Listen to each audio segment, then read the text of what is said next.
Honda described their NT1100 as your long-term riding partner. It sits between the Tracer 9 GT and the GSX-S 1000 GT, but in typical Honda fashion, it is designed to be comfortable. It is designed to be accessible. On the face of it, it would seem to be the perfect bike for a long tour. Or is it? I'm going to find out today. But before we go out for a ride, we're going to go through the tech specs and have a quick look at all the standout features of the bike.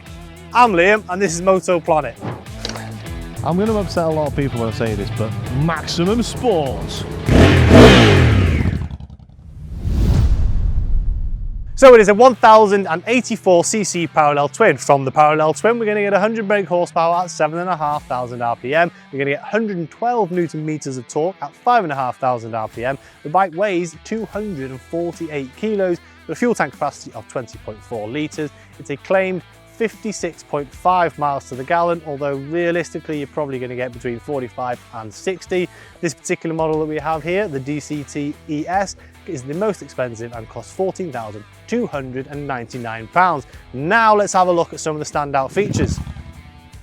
Now, Honda have listened to the feedback of previous owners and they have brought improvements where asked. For example, this screen is now adjustable with one hand, albeit a little bit awkward. Nonetheless, it is doable and maybe takes a little bit of practice. You also have an extra 4 litres of space in the panniers. Now, although owners haven't asked for this improvement necessarily, it does make the bike look a lot more sleek, a lot more modern. They've gotten rid of the indicator sticks, as you may have noticed, and instead they've integrated the indicators within the DRLs up at the front.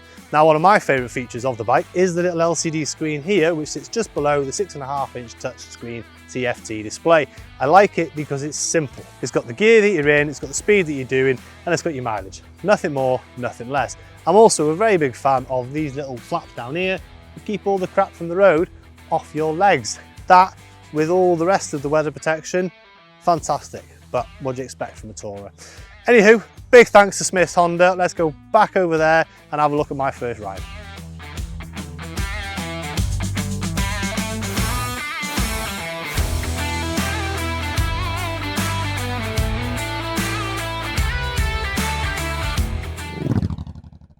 This is massive. Handlebars are really wide. Indicator switch is absolutely perfect. I feel like the king of the road. This is the DCT, and I believe it has the electronic suspension. Now, it's for touring. It's a sports tourer, but as with every review, I'm going to take it through the city. I'm going to take it on some B roads and the dual carriageway to see just what it's all about. Tell you what, this DCT is fantastic, isn't it? It is an absolute game changer when it comes to this bike. There's a lot to offer on the bike, isn't there? But you've got a function button up here. There's a function button here, automatic manual switch there, then your neutral switch, and then you've got your drive and your sport mode for your automatic modes. You've got your cruise control down there. Okay, fair enough, that's its own little thing. You've got your communications phone button up here. You got your favourite mode there. And then you've got your arrows there for the menus. I just think an analog stick would probably work better, if you ask me. God, this thing's comfortable. Feels like I'm riding a 500. So we're going to go through town. It is a little bit crashy, I'll be honest. Oh, actually, to be fair, it's taking in these cobbles nice and easy. Boy, it sounds really throaty, doesn't it? If you are riding with a pillion, which, let's face it, is a very high probability on a tour, you're going to have a lot of weight, you know, stuff in the panniers. You might even have a top box fitted, which of course you can buy on motoplanet.co.uk. Just put in the registration and you will find boxes. But you will have a pillion, and then obviously you can adjust the suspension via the screen just to adjust the preload, which is good. So we've been through the city and now we're going to go find a dual carriageway because I want to see what this screen's all about, because I'm comfortable, my feet are comfortable, the seating position's comfortable. Bike's really easy to ride around, it feels nice and nimble. I mean, look at that, lovely. And also, rather than handguards like you get on the Africa Twin, you get these little wings here on the side. And if you ask me, I think they look a bit silly. So it does have a new IMU now, which works hand in hand with the DCT and the suspension, so it won't change gears for you when you go around a corner unexpectedly. So you'll see now we're in fourth because I'm leaning over, still in fourth, and it just holds it. Granted, and there you go, up to 5th now that I've straightened out, so it does work. And that is one little thing I found on one of my first DCT experiences. It did change gear when you didn't want it to, similar to the YAMT, but Honda really got this system dialed in now. So there we go. Yeah, see, this was a similar case with the Africa Twin. I just get a bit of buffeting at the top of my head. I think that is largely due to my height. Oh my god, my helmet's vibrating like crazy right now. So I'm at 68 miles an hour, cruise control set. Obviously cruise control on a bike like this is always an absolute bonus. Let's talk about the sort of competition side. Now, it's probably fair to say that it sits between the Tracer 9 GT and your Suzuki GSX S. So it's more expensive than your Suzuki, but it's cheaper than the Yamaha. Yamaha, if you ask my opinion, is like the all-rounder, but the Suzuki, on the other hand, I mean, it looks dramatically different to this bike. It actually looks sporty. The Suzuki is obviously better value in terms of power and performance and sport, but as far as ease goes, it doesn't get much easier than this. I'm going to upset a lot of people when I say this, but I can't help but feel like this is the bike that the Africa Twin riders, or the majority of Africa Twin riders, should have bought if they were being sensible. But how many Africa Twins actually go off-road? And some people even say they're no good off-road. Let's see what this is about in the B road. Throttle response is nice. Obviously you've got 3 different settings in the automatic. I might actually put it into maximum sport. Power!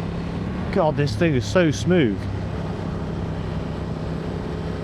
It's actually really surprising me just how, I mean, this is quite a bumpy section. That suspension is really looking after me through the corners.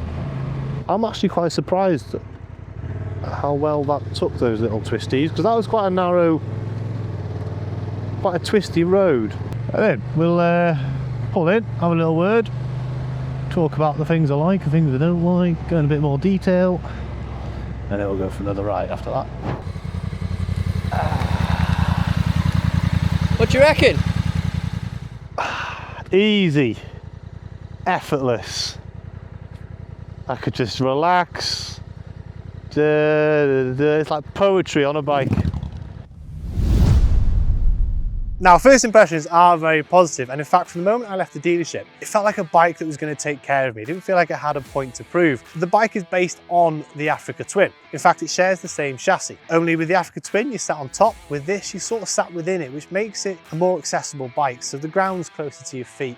It's all a lot more comfortable. Now, I rode the Yamaha Tracer 9, and in fact, it was the Tracer 9 GT YAMT, and I mentioned the YAMT because this is the DCT version, which of course, if you don't know, is the automatic transmission of each Yamaha and Honda. Now, with the YAMT system from Yamaha, I always find it to be a little bit jolty, a little bit intrusive, not half as natural or as smooth as Honda's DCT system. They seem to have nailed it, and with the new IMU, with this particular bike, it works perfectly. It's almost like the game changer that this bike deserves. If you're going to buy it, you would buy it for that. It works well through town and it works well on the B roads, very natural. The bike you choose depends on the riding you do. If you're into your smaller weekend ride outs for a little bit of fun and you enjoy that exciting, more adrenaline-packed ride, you're probably going to look at the Tracer 9. Even the YAMT, it's still quite a fun system to use. But if you're traveling for miles and miles and miles and it's comfort that you chase and convenience and that lack of fatigue at the end of a day, this is the tool for you. But that's not to say that you can't have fun on this bike. It is still an outstanding bike. It's still an 1100. So you've got bags of torque, you've got the horsepower, you've got all the power you could ever need in the real world. The delivery of the power is smooth. You've got all the modes to change how that's delivered on the sensitivity. You can put it into manual mode, you can do all of that. The handling's really nice. This particular one has the electronic suspension, which does work really well. You can adjust it on the fly if you've got pillions or if you've got luggage, etc, etc. It's a very comfortable but still somewhat engaging and fun place to be. Anyway, that's enough about how it rides. Let's talk about what it looks like. Now, the first thing you'll notice, especially on a summer's day with the sun out, the metallic paint on this bike really does pop and it looks really good, especially with a good polish. Now, You'll notice, obviously there's no indicators as we mentioned before, so it does give it a much sleeker, much smoother aerodynamic look, and it almost, well, it looks as aerodynamic as it is. It serves a purpose, but looks good too.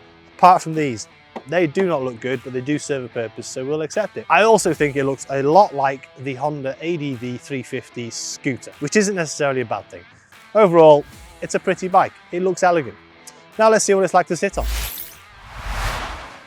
Now the seat height is 820 millimeters, and it's worth remembering that the bike is 248 kilos. But because so much of the weight's low down and the engine specifically is quite low, it gives it quite a narrow profile. So I will demonstrate now. I have absolutely no problems standing with both flats of my feet to the ground. And even if you had shorter legs, I'm quite confident you could hold the bike quite comfortably with the balls of your toes. No problems at all. Nice big wide handlebars, a really nice big powerful open position. One quarrel I've got with the handlebars is of course the switchgear. It's very, very busy. I'm sure if I had it for a while I'd get used to it, but nonetheless, intuitively speaking, there's a lot going on. Also, you've got the screen. I'm having a hard time getting on with that. It's a horrible buffeting noise and vibration through my helmet at the top of it. But if you're a shorter person, you might get on with it fine. Worth trying it out just in case. I also really like the seating position. I like the way the bike wraps around my legs. I like the relaxed angle on my knee and on my ankle. It's a pleasant place to be. Very, very comfortable. Now, let's have a fiddle with everything and see what the quality's like. Now, obviously it is a Honda, so it is built very, very well. However, there is one little thing that I find a little bit annoying, and it's the seat. It's the way it's fit. Now, I don't know, maybe that's just a fitment job or what, but it feels very, very loose. Also, the panniers do feel a little bit flimsy. But otherwise, it's a Honda, solid. Now, given that it is a parallel twin and it is an 1100, it's safe to say it sounds very good, very meaty, very throaty. Nice and quiet now. Nice and loud when you wind it up. Now then, let's go for a second ride and we'll have a little talk about why this might just be the perfect bike for a long tour. You know, we asked at the start of the video, didn't we? We said, is it the perfect bike for a long tour? And obviously it's a very good bike for a long tour, and it might just well be the perfect bike for somebody. But I have to be honest, and I have to say that somebody is not me. The DCT system is clearly a game changer with this bike, as is with nearly all the Honda bikes, especially the Cruiser. This is probably the best value for money when it comes to standard kit. If you buy a Tracer 9, unless you get the GT, you've not got any luggage with that. And that's a sports tourer. So very few actually come out of the box ready to go, like this one. I'll tell you what, now that I'm back up to speed, I realise now why this bike is not perfect for me. But it's this flipping screen. First thing I'd be doing is buying a bigger screen or buying a spoiler, because for me, I'm just too tall. I don't know what it is, and I don't know if it's the way the screen's designed, but it's like the Africa Twin. It was the same thing. It's almost like it just packs up all the air, throws it at the top of your head in one go, and it's really annoying. Let me know if you've bought this bike and if you bought it manual or DCT. Now, I'm all for manual bikes than I am for automatics, but this bike really makes a strong argument for the DCT, the whole nature of it. I don't think the ANT system is good enough for me to really say, yeah, I'm going to have that. This, however, is so seamless, I forget it's even on. So, is it the perfect tourer? Is it the perfect bike for a long tour? Well, like I say, it's perfect for some, it's not perfect for others. Horses for courses, depends what you want. For me, a little bit too dull, but I can certainly see the appeal. I do really like this bike. I do think it's quite a nice bike. I mean, how can I not? It's a Honda, isn't it? You can't not like a Honda. They're just always so good and so well balanced. So is this bike the perfect bike for a long tour? Well, if you ask me, for me, I'd have to say no. I value a little bit more excitement, a bit more thrill from the bike, but that's not what this is supposed to deliver. This is supposed to deliver convenience, simplicity, and just overall ease of riding. So if that's something you want, and that's something you value, this might just be the bike for you. And with that 1100 parallel twin, it packs a punch. It's a really nice bike to ride. Anyway, thank you so much for watching the video. I hope you've enjoyed watching. Please don't forget to like, comment and subscribe. Please subscribe, it really helps the channel out. I've been Liam, we've been Moto Planet, ta-da.